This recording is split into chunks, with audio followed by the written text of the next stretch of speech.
Si vous maîtrisez Elementor Pro, vous n'aurez plus aucune limite dans la création de votre site. Dans cette formation gratuite, je vais vous montrer comment utiliser facilement les réglages les plus intéressants, notamment les nouveaux widgets, la création de pop-up ou encore le constructeur de thèmes. Et si la version pro vous intéresse mais que vous ne l'avez pas encore, je vous ai mis le lien en description pour l'obtenir. On commence directement avec les nouveaux widgets de la version pro. Ça va être une vidéo assez longue, donc je vous ai mis le sommaire en description. Ici, on a les widgets basiques, mais si je descends un petit peu, on peut arriver aux widgets de la version pro. On va pas tous les voir pour éviter que la vidéo soit trop longue. Je vais vous présenter selon moi ceux qui sont les plus intéressants. Je vais descendre un petit peu et on va ajouter des widgets. Je vais commencer par le widget de formulaire. Vous allez voir que celui-là, il est vraiment très bien. Comme son nom l'indique, il va vous permettre de créer des formulaires, que ce soit des formulaires de contact, mais aussi des formulaires d'inscription à une newsletter par exemple. Pour votre marketing, ça peut vraiment être très intéressant. Ici, on va créer un formulaire classique, on va créer un formulaire de contact et on va pouvoir configurer les différents champs. On a le premier champ qui est le champ nom. Donc là, on va mettre prénom et pareil dans le placeholder. Donc le placeholder, c'est le petit texte qui s'affiche à l'intérieur du champ. On peut décider s'il est requis ou pas. Prénom, on va mettre que c'est obligatoire. Et on va pouvoir décider de la largeur de colonne. Si on veut mettre par exemple deux champs sur une même ligne, et bien ici je vais pouvoir mettre 50%. Ensuite, je peux cliquer ici sur dupliquer. Et vous voyez que du coup, ça me rajoute un deuxième champ à 50% qui s'aligne automatiquement. Et là, cette fois, on va mettre nom et pareil ici. Et ensuite, dans type, je peux choisir quel type de champ ça sera. Là, ça va être texte, mais ça peut être email, un texte, donc c'est pour les gros paragraphes, URL, numéro de téléphone, enfin bref, vous avez vraiment plein de champs différents. Je vous laisserai les tester pour voir ce qu'il y a, mais les champs que vous allez principalement utiliser, c'est texte, email, texte area, et ensuite select ou checkbox pour créer des listes déroulantes entre plusieurs choix. Email, on va laisser comme ça, et pareil pour message. Et là, on aurait déjà notre formulaire de contact de créer. On pourrait désactiver les étiquettes et laisser uniquement les placeholders pour que ça prenne un peu moins de place. Et si on laisse les étiquettes, on peut activer ici un petit astérix pour indiquer quels sont les champs obligatoires. Moi, je vais enlever, je vais laisser comme ça. Ensuite, dans bouton, on va pouvoir modifier le texte du bouton. Là, ça serait par exemple envoyer mon message. Et ici, vous pouvez voir qu'on a précédent et suivant. Ça sera pour les formulaires en plusieurs étapes. On va voir juste après comment faire. On peut également modifier l'apparence du bouton. On peut modifier sa taille. Par exemple, si je mets sur Medium, vous voyez que ça m'augmente sa taille. Small, je trouve que c'est déjà suffisant. Et ici, on peut modifier sa largeur, par exemple 50%, et le mettre au centre. Dans l'alignement, vous voyez que ça ne marche pas vraiment. Donc, moi, je vais laisser sur Justifier, mettre 100%. Comme ça, il prend toute la largeur.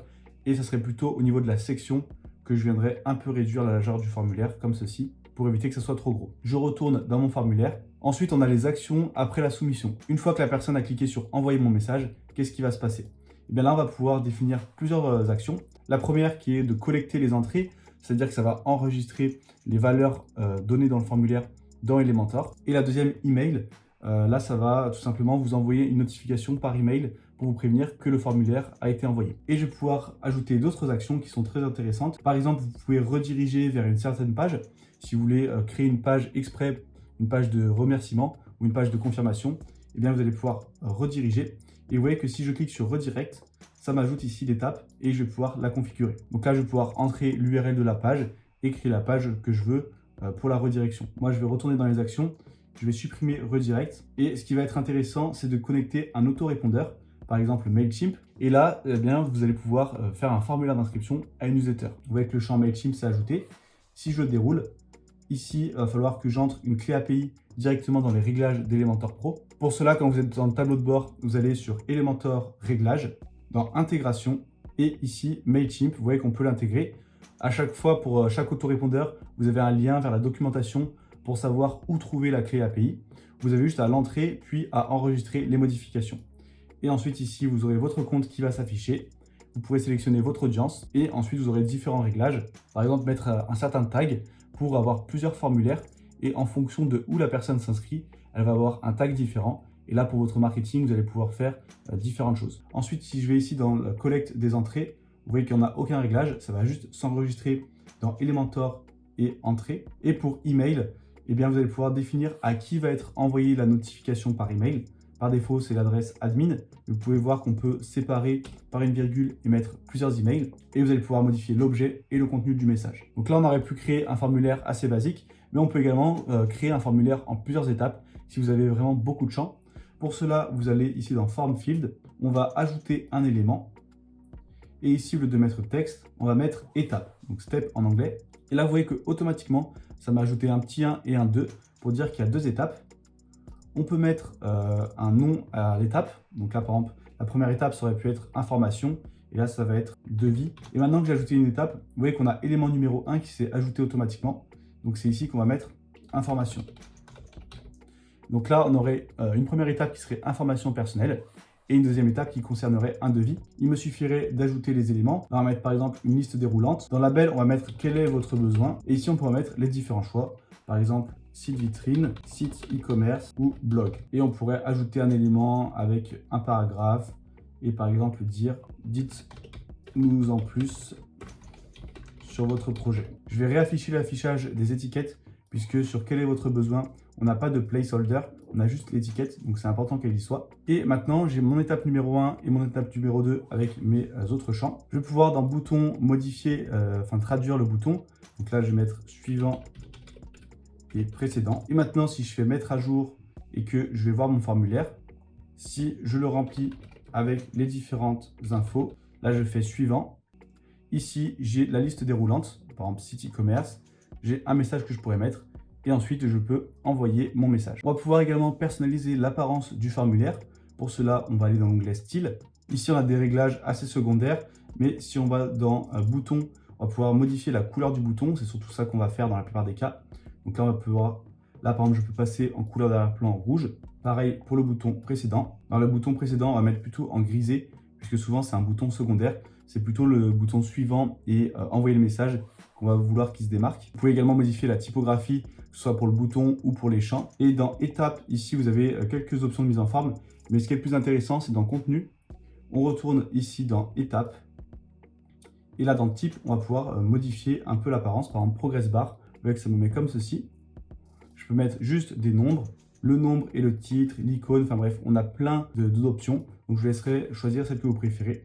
Moi, je vais laisser juste les nombres, par exemple. Et dans options additionnelles, ici dans Custom Message, vous pouvez modifier la traduction des messages en fonction d'une situation. Par exemple, une fois que le formulaire est envoyé, et bien là, vous allez pouvoir afficher un message particulier.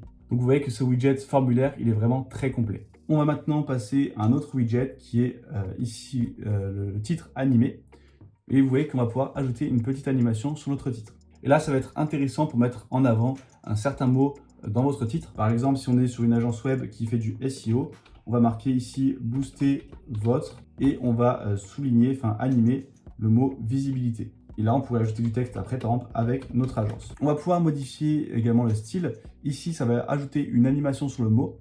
Mais si on change, eh bien, on va pouvoir mettre plusieurs mots qui vont alterner. Donc là, par exemple, je mets visibilité, chiffre d'affaires. Et donc, ça va alterner entre booster votre visibilité avec notre agence et booster votre chiffre d'affaires avec notre agence. Là, on pourrait modifier quelques réglages pour que ça soit un peu plus rapide. Par exemple, si je mets 1000, vous voyez que c'est un peu plus rapide à taper. Et on peut également modifier l'animation.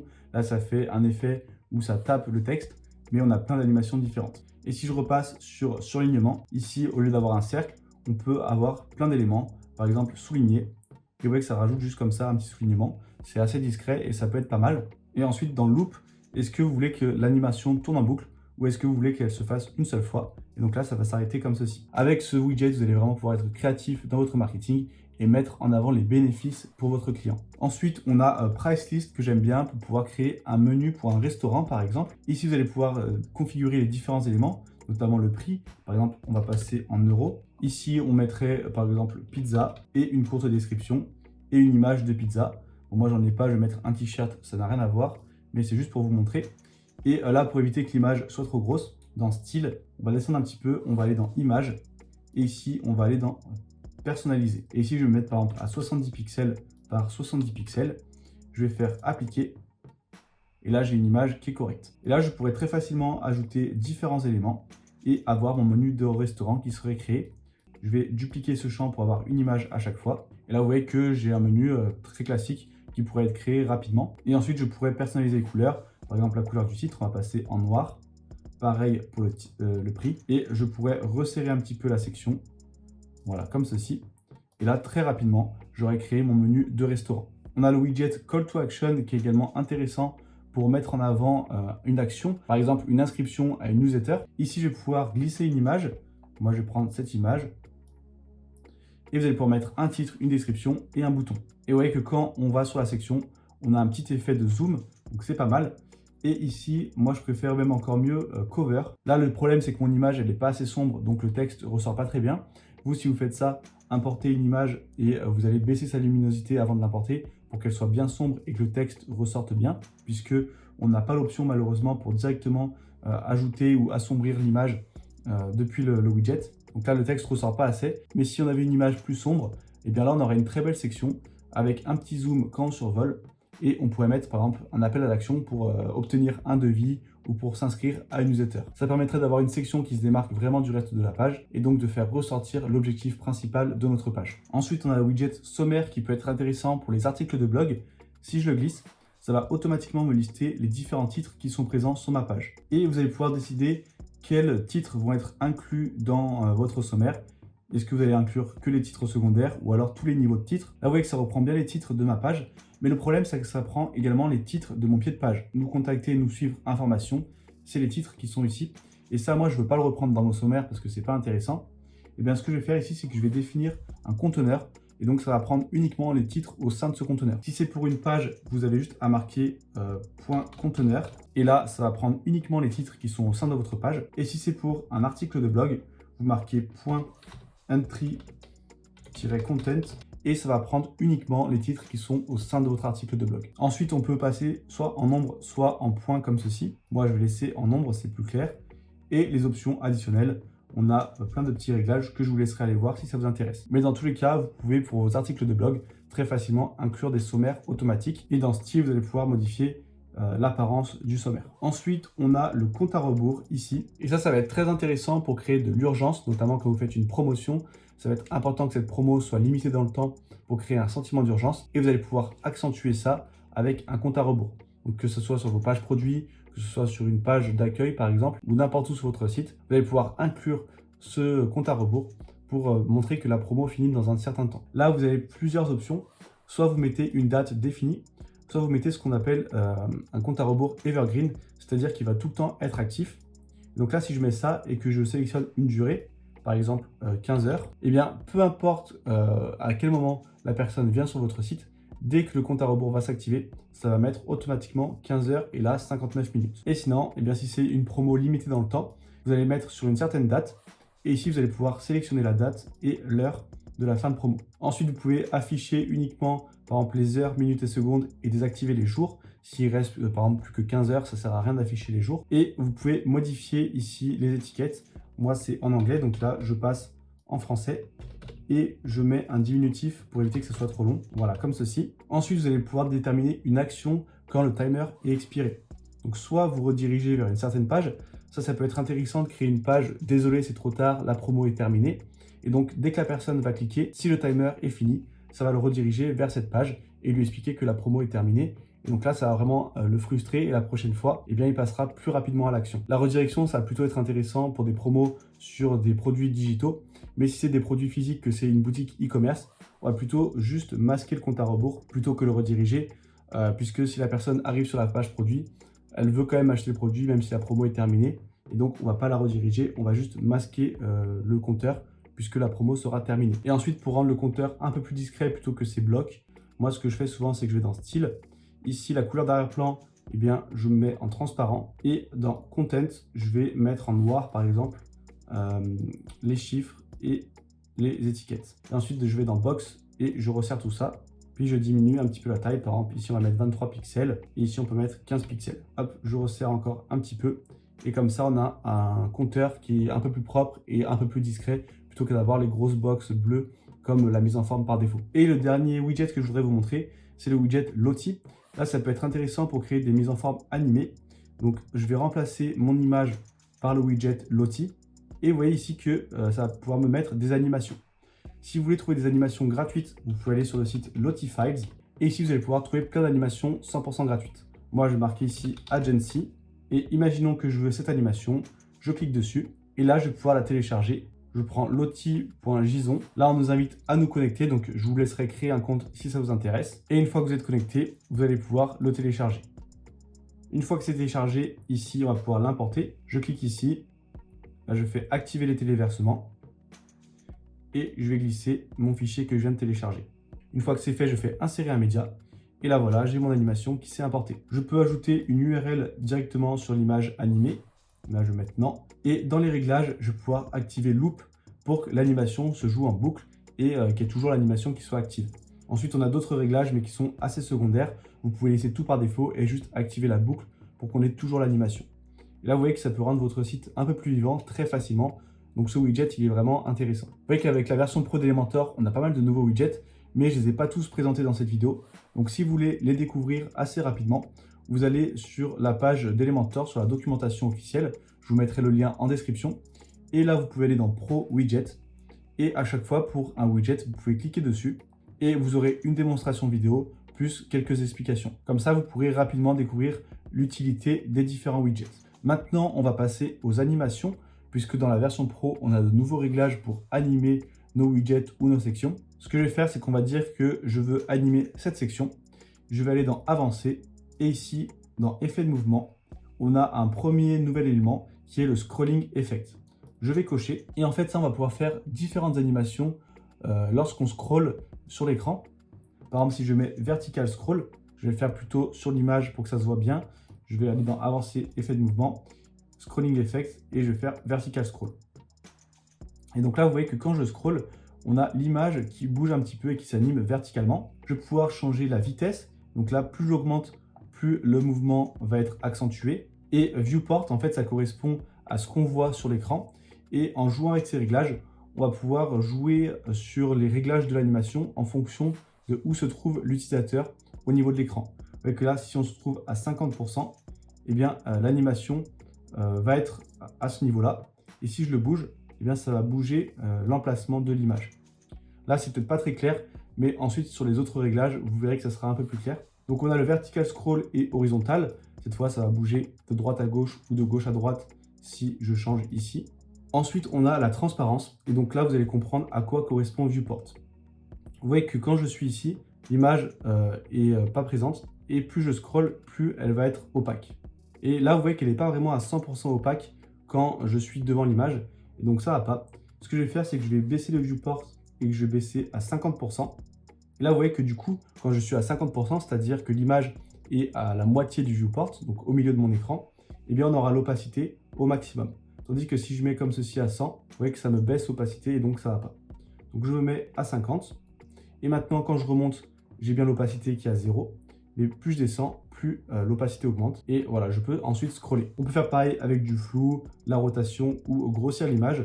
Grossir l'image, c'est pas mal également. Vous voyez que ça me grossit un petit peu l'image. Et plus je descends, plus ça va la grossir.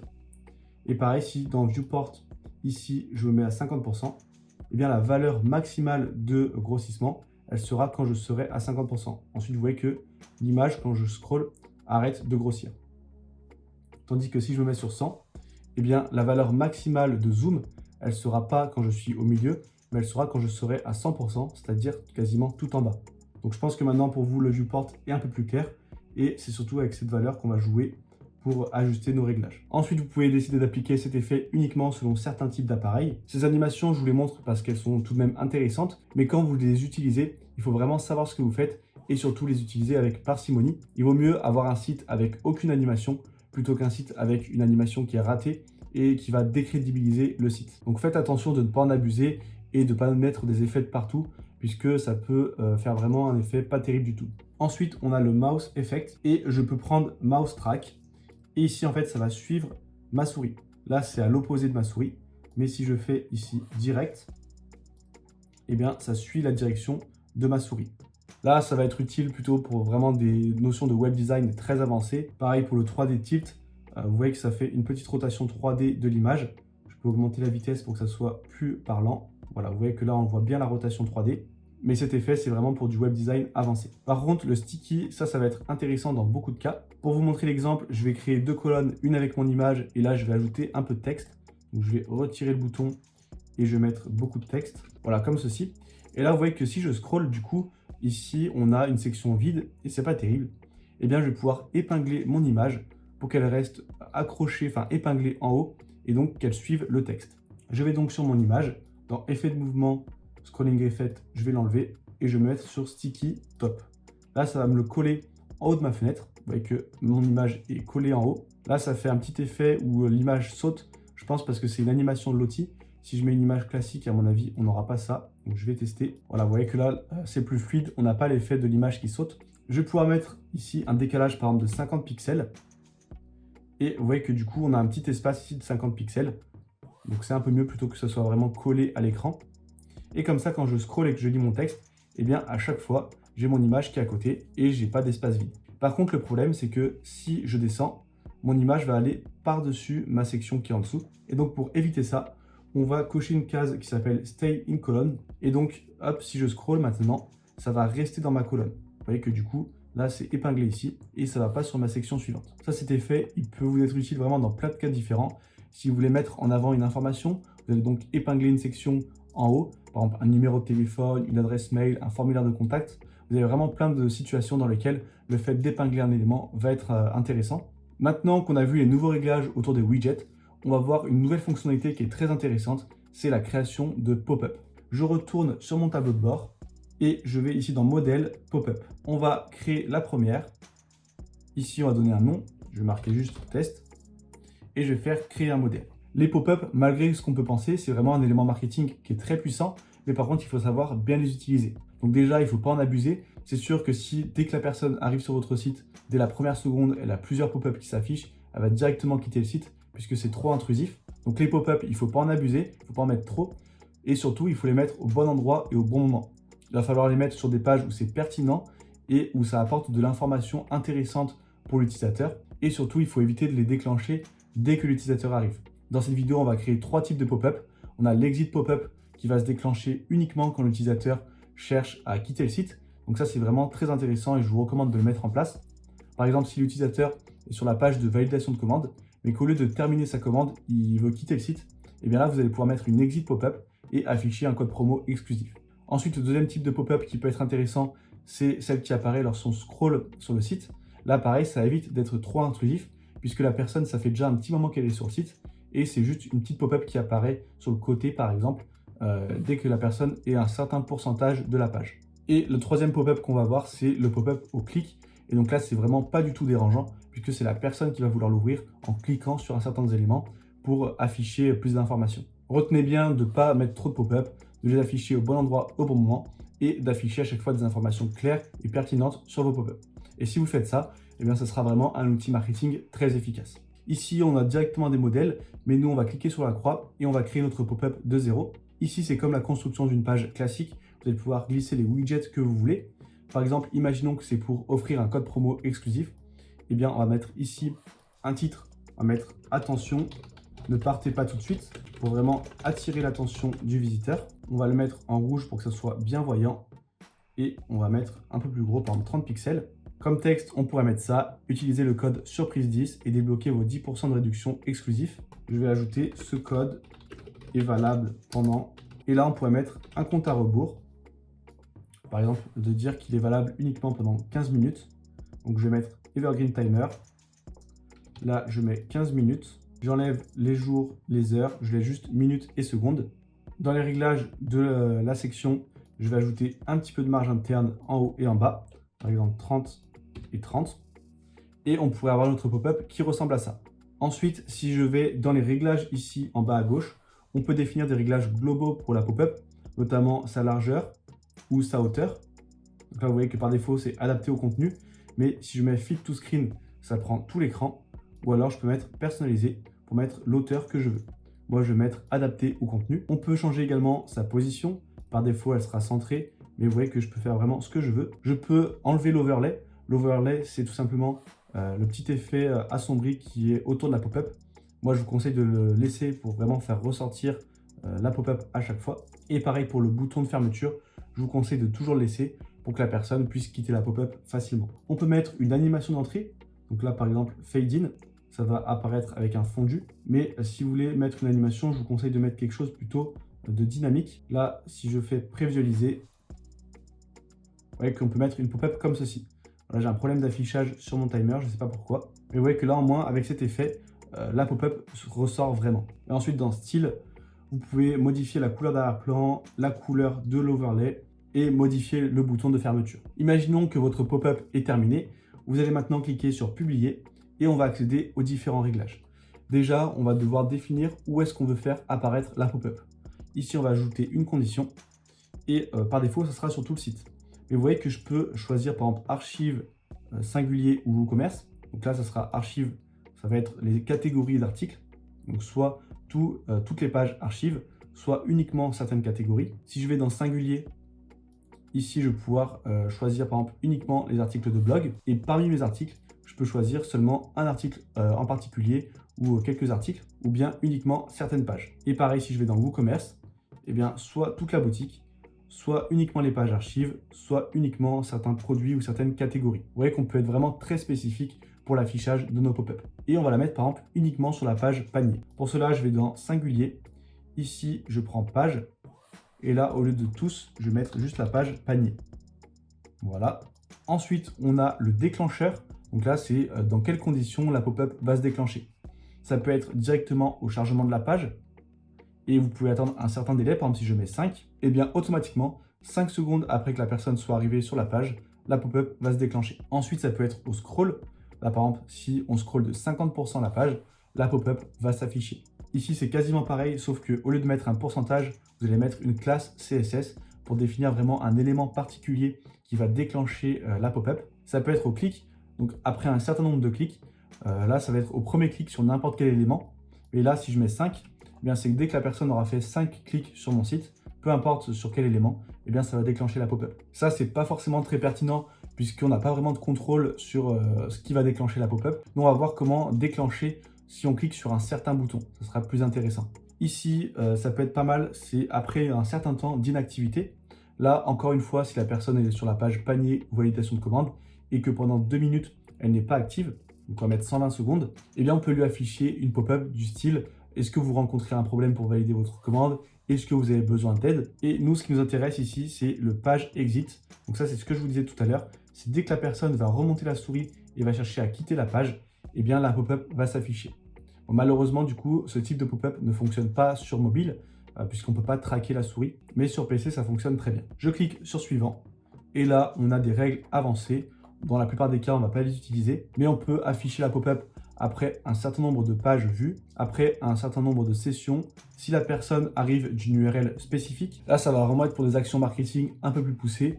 Si la personne vient par exemple d'Instagram, vous allez pouvoir afficher une pop-up en particulier. Là, par contre, ça peut être intéressant, c'est de masquer la pop-up selon certains types d'appareils. Par exemple, l'activer uniquement sur PC ou selon certains navigateurs.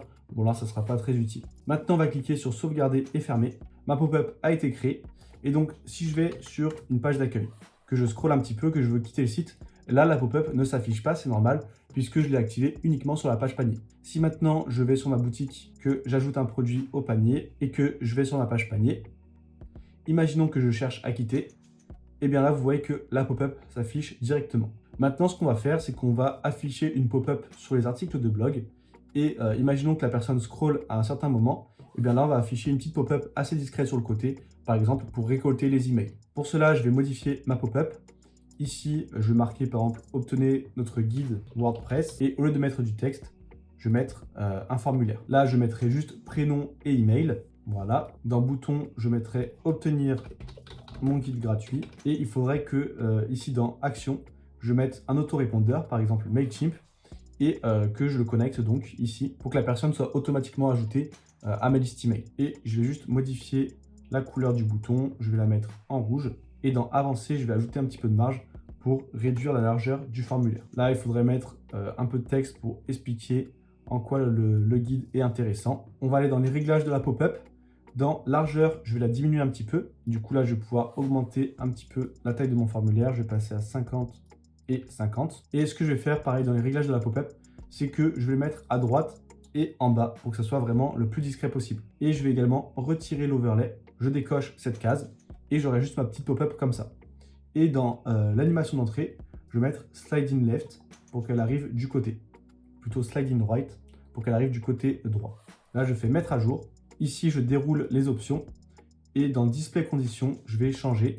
Au lieu de l'afficher sur le panier, là, je vais afficher sur tous les articles de blog. Donc, je sélectionne articles et je laisse tous. Et trigger, au lieu de mettre à l'exit, là, je vais mettre en scroll. Donc, hop, imaginons qu'on a scrollé 30% de l'article. Eh bien, on va afficher la pop-up. je fais suivant et je fais enregistrer. Maintenant, si j'actualise mon article, que je scrolle un petit peu, vous voyez que la pop-up apparaît et c'est pas du tout dérangeant puisque c'est très discret. Et donc là, c'est vraiment un élément intéressant pour récolter des emails directement depuis vos articles de blog. Maintenant, on va passer à la pop-up qui se déclenche au clic sur un bouton par exemple. Imaginons ici que j'ai mes 3 services et à chaque fois, je veux afficher plus d'informations. Là, on veut afficher plus d'informations sur le référencement. Eh bien, j'ai mis un bouton en savoir plus. Et cette fois, dans ma pop-up, eh bien, j'aurai une pop-up très simple avec juste des infos. Et si je fais mettre à jour dans les conditions d'affichage, cette fois, je vais mettre aucune condition.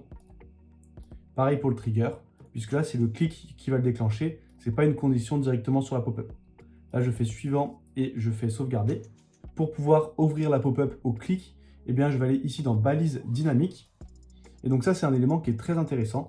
C'est qu'avec la version Pro, vous pouvez afficher du contenu dynamique. Pour un bouton, dans la plupart des cas, ça sera une pop-up, mais on verra que pour un titre, on peut afficher des informations intéressantes. Là, moi, je descends un petit peu, je vais dans pop-up, et ici, si je clique sur le petit icône de réglage, je vais pouvoir sélectionner une pop-up à ouvrir.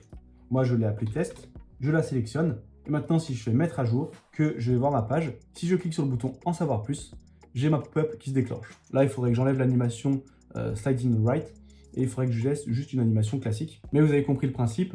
En faisant ça, grâce aux balises dynamiques, vous allez pouvoir afficher les pop-up que vous souhaitez sur un certain bouton ou un certain lien. Et comme je vous le disais, les balises dynamiques, ça peut être intéressant pour les titres. Par exemple, si pour le titre ici, je veux afficher un certain contenu, eh bien je peux aller dans balises dynamiques et là, je vais pouvoir reprendre directement des éléments qui vont changer en fonction d'où se trouve l'utilisateur. Par exemple, je vais prendre le titre de la page et donc là, ça reprend le titre de ma page qui est accueil. Maintenant, on va s'intéresser au constructeur de thème. Et là, vous allez comprendre vraiment l'utilité des balises dynamiques. Et grâce au constructeur de thème, vous allez pouvoir modifier n'importe quelle page de votre site. Les pages articles, les pages produits, la page panier, enfin vraiment tout ce que vous voulez. Pour cela, je retourne sur mon tableau de bord. Et ici, je vais dans Modèle, Theme Builder. Et là, vous voyez que vous allez pouvoir modifier différentes sections de votre site qui normalement dépendent uniquement de votre thème et qui normalement ne sont pas modifiables avec Elementor. On va pouvoir modifier l'entête et le pied de page, mais également les articles uniques, les modèles de page. Ensuite, archive, c'est la page qui va lister les différents articles de blog, la fiche produit et la page boutique qui va lister tous les produits. Là, imaginons que je veux créer un modèle pour mon article de blog. Juste à cliquer ici sur Single Post. Ici, on peut importer directement des modèles. Moi, je vais fermer. Et là, en fonction de la page du thème qu'on construit, on aura différents widgets. Là, ce sont donc uniquement des widgets relatifs aux articles de blog. Par exemple, le titre de l'article. Là, vous voyez que ça me prend automatiquement le titre de mon article de blog. Quand vous êtes sur le constructeur de thème, vous pouvez aller ici dans les réglages globaux en bas à gauche. Et dans Preview Setting, vous pouvez modifier la page de prévisualisation sur laquelle vous vous trouvez. Là, moi, vous voyez que c'est sur cet article qu'on a la prévisualisation. Mais si je voulais prévisualiser sur mon deuxième article qui s'appelle Hello World, je pourrais le sélectionner, faire appliquer, et là, ça s'affiche avec l'article Hello World. Ça peut être intéressant, par exemple, sur les produits.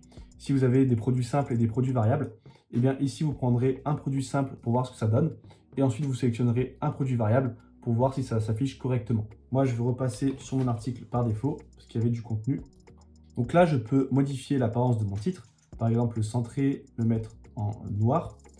Et le modèle que je suis en train de créer actuellement, il va s'appliquer vraiment pour tous mes articles de blog. Ensuite, on va dire qu'on met l'image mise en avant. Là, ça l'affiche automatiquement. On va la mettre un peu plus petite.